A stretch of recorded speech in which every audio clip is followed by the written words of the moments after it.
I'm in love with the cocoa. I got it for the low, low, low, low.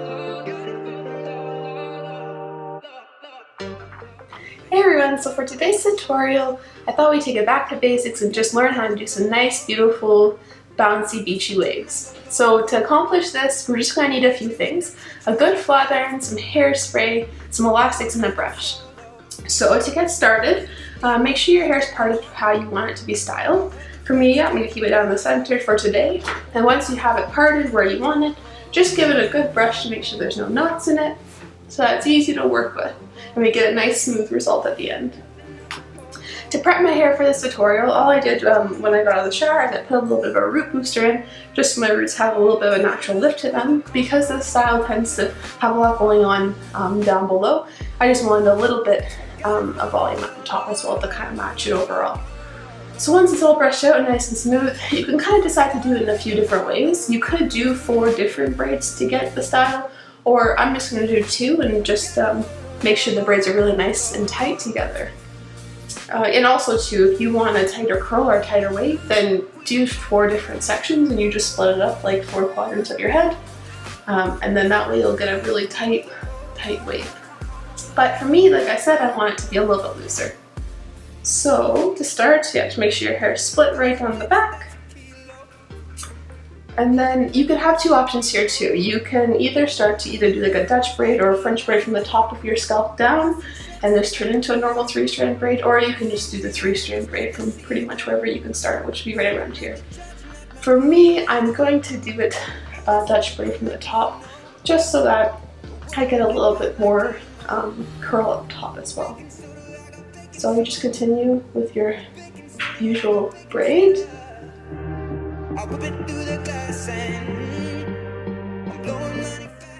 And throughout this whole process, what's really key about it is that you keep a nice tight braid with whatever kind of braid you are doing, because you want to give the full effect.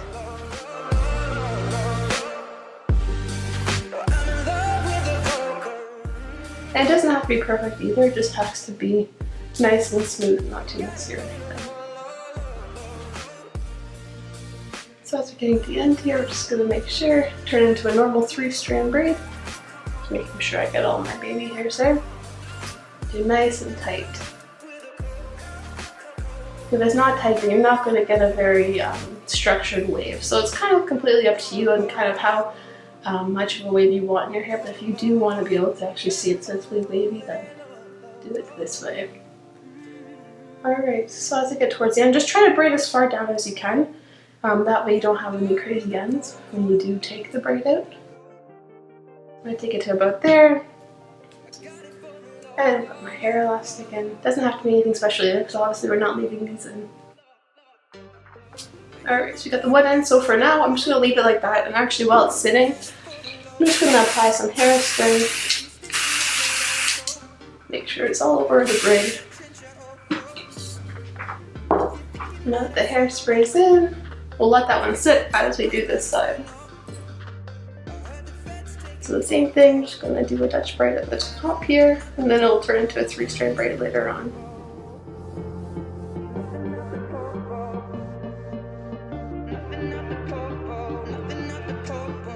So again, check to make sure I get all my baby hairs, and then it's going to turn into a nice 3-strand braid. Making sure that's nice and secure and tight together, especially as I approach the ends of my hair. Okay, so now I'm going to throw my other elastic in, give this braid a good spray, and I'll show you what we do next. Oh, another tip too is if you are using elastics at the end of it, try to use ones that aren't like a rubber band. Just because when we put the flat iron over top, it could potentially melt, and we don't want that. So if you can, avoid that, or just make sure that the flat iron doesn't hit that at least. Okay, and actually to kind of solve this problem of having these weird straight ends, what we're going to actually do is, just before we run over the braid with the flat iron, I always like just to take the ends and just turn them in with the flat iron and give them a little bit of a curl, because then it will blend in with the rest of the wave when you take the braid out. And then you don't have weird straight ends. Alright, see how it's kind of curled now? Perfect. Okay, so at this point you kind of have a couple of options. You could just leave this in for a bit and let it sit, because the longer your braid sits in this position, the more likely it'll be to take the actual structure of the braid. But if you're in a rush and you just want a quick hairstyle, we can get right to it. So all you're going to do now, you're not going to obviously apply any heat up here. That's just with the hairspray and the prepping of your hair beforehand. That will take its shape, and you don't want it super tight up there either. So we'll just not even worry about it here. But as we get to here, we're just going to hold the flat iron. And you can kind of do two things. You can either hold, count to 5, and just move your way down the braid. So now it's warm, but we have to do this a few times through.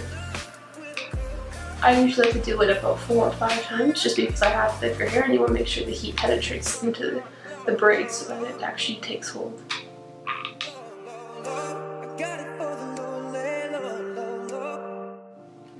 And don't be afraid to really press down on your braid, because you do want to make sure the heat's distributed evenly throughout the whole braid.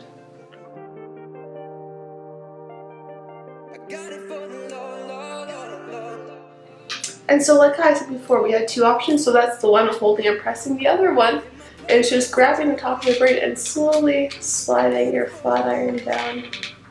I just find this is when you can't be super consistent with how your heat is applied to your braid. So I like the other way better, but if you have thinner hair, that one could work too, because it's kind of quicker and you don't have to worry about keeping it on to make sure all your hair is covered by the heat. Then that might be a good option for you.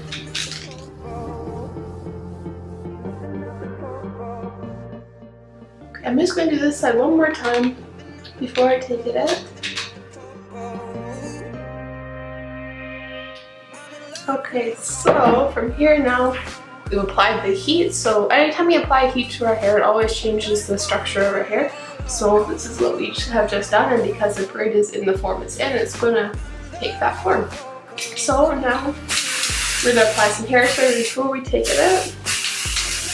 And let the braid cool down a bit too, just because if you take it out when it still has the heat on it, it could turn out a little bit not as wavy. So we want to make sure we give it enough time to settle to its new structure. Okay, so now it should be ready to go. So I just removed the elastic, start at the bottom and start undoing the braid. Right, so we have this side done. I'm not done styling it just yet. Alright, so anytime I get curl my hair or anything, I always like to go right to my root with my fingertips and really shake it up. Fine, when I do that, it goes right from the root and it loosens all the waves up for a more natural look. We're getting really nice big hair right now, lots of volume. And like we said, with the Dutch braid at the top, you can see it just gave that little bit of texture at the top so it doesn't look like 2 different hairstyles. So that's just kind of a nice way to do that. So at this point, you could go through and you could apply some putty or something to your hair if you find your hair is too frizzy. I'm going to take some more hairspray and spray it through. Make sure I get all my baby hairs at the front. And just kind of start positioning it how you want it to be sitting. Alright, so there we have it. Some beautiful, full, beachy looking waves in just a matter of a few minutes, because once you get this technique down, it really doesn't take long at all. So it could be a really nice quick option in the mornings. Give you a look at the back. Okay, so I hope you guys enjoyed this tutorial. Please give it a try for yourselves and see how quick and easy it actually is. And let me know how you liked it and if you did try it out, and share it with your friends. Alright guys, have a great day. We'll see you soon. I got it.